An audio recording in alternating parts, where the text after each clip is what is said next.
Welcome to another edition of Focus on Alternatives, sponsored by Adisa. I'm Damon Elder, the publisher of the DIWire.com, and I'm joined today by Bill Robbins, CEO of WealthForge, a fintech firm seeking to bring efficiencies to the alternative investment industry. So Bill, what are some of these systemic inefficiencies in the space, and what is being done from a technological perspective to help solve them? Well, Damon, our vision is to make owning an alternative investment as easy as a mutual fund. So when you compare it to that standard, you can see we have a lot of work to do. Let's get started with just the subscription process. So we're still doing check and app the way we did mutual funds in the 80s. And then once we own the investment and the security, there's no automation or standardization or infrastructure that supports simple corporate actions, transfers, tenders, account changes, address changes. These are all forms-based, paper-based processes. So fintech firms in the industry are bringing automation to the market, and we're making progress towards our goal of making alternative and direct investment securities as easy to own as a mutual fund. Well, so let's drill down just a bit then. So, for instance, obviously a lot of the folks in the alternative space are sponsors or issuers or distributors of private placements, billions of dollars worth per year. So what is the current process, typical process, to place a subscription for a private placement? So today it's a completely paper-based subscription process. And starting with the advisor might request a document package from a sponsor. Believe it or not, some sponsors are still overnighting subscription packages to advisors. Advisors or their assistants then fill out the paperwork manually, sometimes literally with pen and paper. Other times they're filling in a fillable form, a PDF, and it still involves placing the documents in front of investors, a stack of paper with sign here notes on it. Once the investor has signed all the documentation, the advisor can sign it. It's often then overnighted to the home office, who does a broker-dealer principal review. It can then be overnighted in some cases to a custodian, and then finally overnighted to the sponsor or to their record keeper, like a transfer agent. So it's a very laborious, paper-intensive manual process, and the problem is it can take a very long time. And quite a few of those manual subscriptions are incorrect the first time around. So you say it can take a very long time. Give me a worst case scenario, kind of a typical scenario. I mean, if I go online, TD Ameritrade, I can place a stock order in seconds, really. This sounds like it can take days, weeks, sometimes maybe even months. That's exactly right. It can take weeks, certainly. The average cycle time for many of these private placements, the Reg D example is a good one, can be 3 weeks. And that's if everything goes right the first time.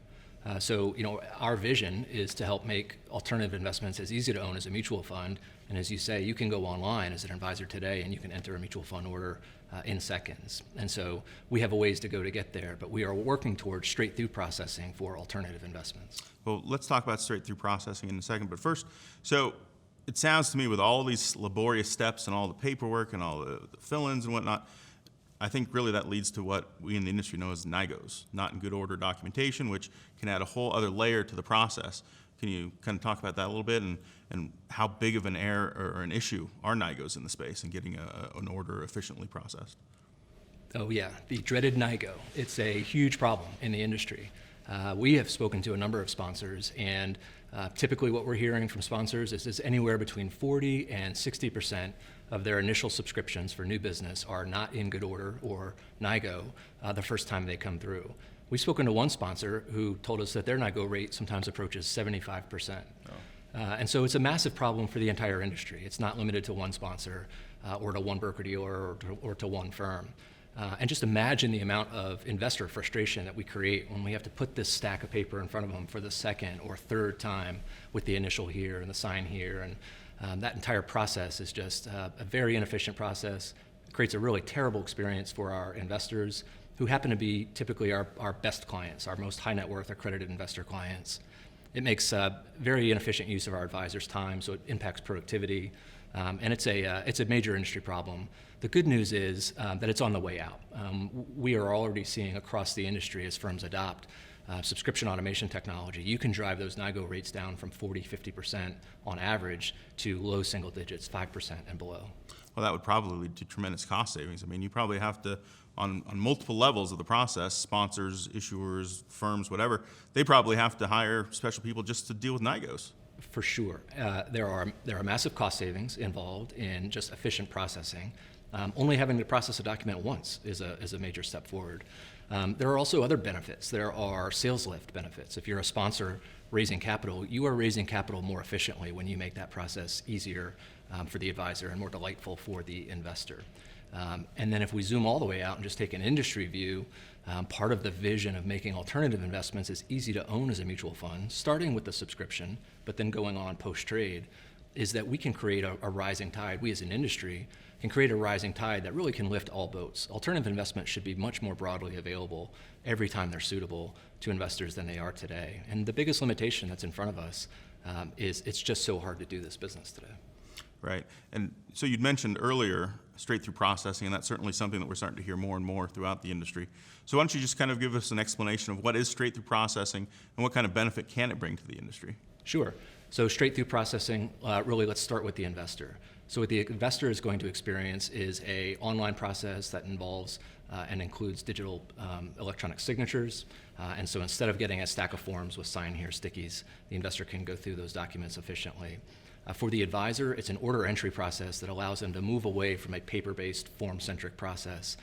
We go through an intelligent interview that makes sure that the advisor is providing the required information for the sponsor subdoc and for their broker-dealer suitability and sales practice review.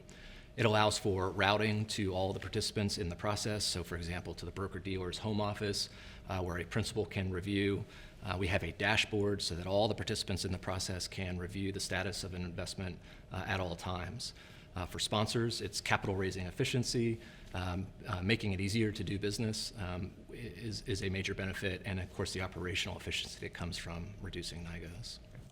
So, Bill, I know a lot of firms are bringing new technological tools into the space to provide these kind of benefits to the entire process. But with so many competing options out there, how will the industry really coalesce and begin to adopt these? Does there need to be standardization? Can broker-dealers and sponsors and whomever utilize multiple options? Are we going to have to come around one? I mean, what's that process going to look like to really have a significant impact on the way alternative investments are ordered and distributed? Yeah, so I think the good news is that there are multiple options that are available in the market today. So broker-dealer firms, registered investment advisor firms, sponsor firms, and all of their service providers, which include custodians and transfer agents, fund admins, and other record keepers. There are multiple options that are in the market. They come in several flavors.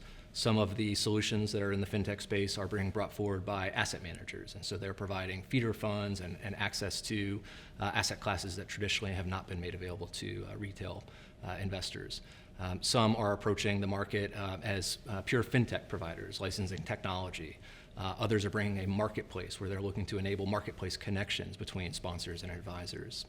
I'm aware of one sponsor that has launched a product offering that is made available to try to help address these issues. So the good news is that there are multiple solutions that are in the market today, and help is on the way. I do think that it's going to require some level of standardization for the industry ultimately to achieve its potential. Our vision and our view is that the fundamental infrastructure that the entire securities industry runs on is the DTCC. And the DTCC has AIP, and AIP has not yet gained widespread adoption. We believe one of the reasons is that there's not an easy and convenient on-ramp into AIP. So when you're still stuck in a paper-based process, really to get your order into AIP, it still requires someone doing manual entry in front of a screen. And so we believe that the AIP from DTCC will ultimately be the common infrastructure, and then this laboratory of capitalism will end up deciding, which of the platforms ultimately, are successful. We've seen this play out in other industries and other asset classes. I think the variable annuity securities market is a great example. 15 years ago, there were 10 fintech providers. Today, there are really 2 that do almost all of the business. There may be 3 that matter. And I think we'll end up seeing the same thing in the fintech space. Do you think it'll take 15 years? No, I think it's going to go much more quickly. I think our space is primed. I think we've seen this movie before as an industry, and we know how it ends. And so I think that the network effect is going to kick in, and very quickly, I believe we will see broker-dealer firms start to adopt the technology. When those firms start realizing the sales lift and the productivity benefits for their advisors, the improved investor experience, they are going to request that all of the sponsors that they're partnered with join the platform that they have selected. It's like most things in this space, it's going to be driven really by the distribution partners, the broker-dealers, the RIAs, who want this efficient process. It makes their lives easier, their clients easier. If they want something, the sponsors will provide it. That is correct. So I think the distribution partners ultimately will drive that market, but it's important to acknowledge that it is a partnership between those broker-dealer firms and their sponsors. So the sponsors have to be engaged in the process and have to feel good about the partner that the broker-dealer firm is selecting. And so, the good news is there are multiple options that are approaching this market in different ways. And I'm confident that the network effect will kick in quickly. And as broker-dealers start selecting platforms, the sponsors will quickly adopt. Those sponsors will then see how much easier it is to raise capital, and they will encourage the other broker-dealer partners to adopt the technology. So I don't think it will take us 15 years. Like you said, the power of capitalism seems to speed things along, right? We're all trying to make money efficiently, and these products, these tools, we're certainly going to help facilitate that. So Bill, final question.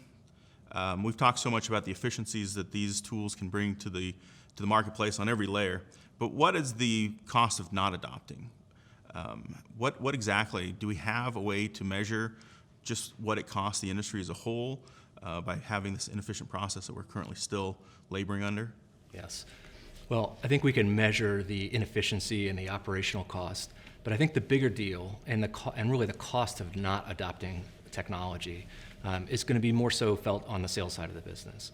So imagine if you're a financial advisor and your clients are working with another advisor perhaps who has a automated experience that makes it so much easier to own one of these alternative investments, but you or your firm for some reason has not adopted the technology.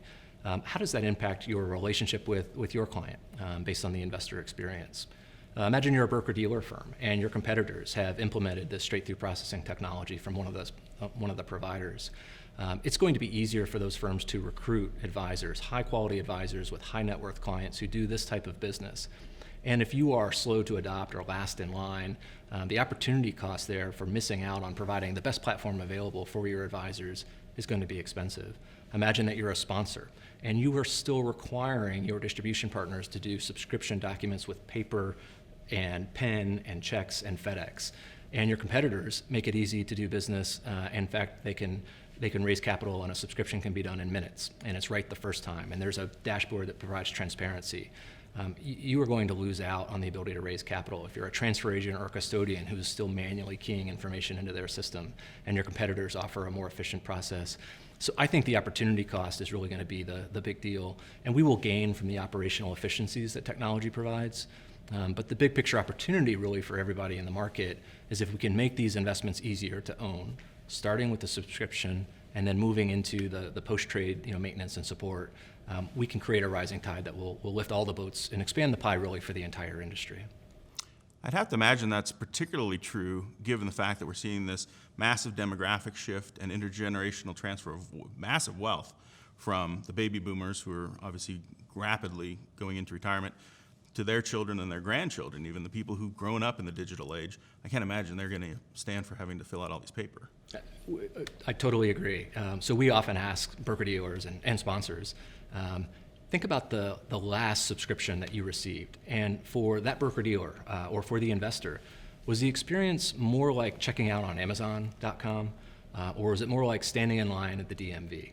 And for most of them, it still feels, like the old school, very painful process. So the fact is, expectations change. People have adopted technology, and you wake up one day, and you can't imagine doing it the old-fashioned way. And I think we're really close to that moment for alternative investments and our legacy paper-based subscription processing. Bill, thank you so much for joining us and for sharing your insights. Very helpful. I learned a lot. I'm sure our viewers did.